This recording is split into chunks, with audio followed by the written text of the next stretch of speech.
കോടതിയുടെ മുമ്പിലുള്ള തെളിവിൻ്റെ അടിസ്ഥാനത്തിലല്ലേ കോടതിയുടെ മുമ്പിലുള്ള തെളിവിൻ്റെ അടിസ്ഥാനത്തിലല്ലേ ബലാത്സംഗത്തിന് നേതൃത്വം കൊടുത്തി ആൾക്കാരെ ശിക്ഷിപ്പിക്കുകയും ചെയ്യുന്നത്. കൂട്ടബലാത്സംഗത്തിന് നേതൃത്വം കൊടുത്ത ആൾക്കാരെ ശിക്ഷിച്ചിട്ടുള്ളത് തെളിവിൻ്റെ അടിസ്ഥാനത്തിലല്ലേ. ഗൂഢാലോചന തെളിഞ്ഞിട്ടില്ല എന്നാണ് കോടതി പറയുന്നത്. കോടതി അത് പറയുന്നതിന് പ്രധാനപ്പെട്ട കാരണം എന്തെങ്കിലും ഉണ്ടാവും. ഞാനത് വിധി ഞാൻ വായിച്ചിട്ടില്ല. പിന്നെ എന്തെങ്കിലും ഒരു സംശയം ഉണ്ടെങ്കിൽ സംശയത്തിൻ്റെ ആനുകൂല്യം കൊടുക്കുക പ്രതിക്കാണ് കോടതി. അതിൻ്റെ അർത്ഥം ഇതൊന്നും നടന്നിട്ടില്ല എന്നുള്ളതല്ല. എന്തായാലും ഇതിൽ നേതൃത്വം കൊടുത്ത ആൾക്കാർ ശിക്ഷിക്കപ്പെട്ടിട്ടുണ്ടല്ലോ. ഗൂഢാലോചന തെളിഞ്ഞില്ല.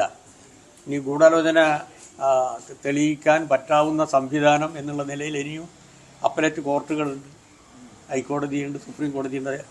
ആ റെമഡിയൽ മെഷേഴ്സൊക്കെ സ്വീകരിക്കാം. അത് അവർ സ്വീകരിക്കേണ്ടത്. അതെപ്പോഴും അതിജീവിതയുടെ കൂടെ തന്നെയാണുള്ളത്. നാളെ ഇതുവരെ നിന്നിട്ടുള്ളത് അതാണ്. ശക്തമായിട്ടുള്ള നിലപാട് കാര്യത്തിൽ ഗവൺമെൻറ്റിൻ്റെ ഭാഗത്തുണ്ടാവും.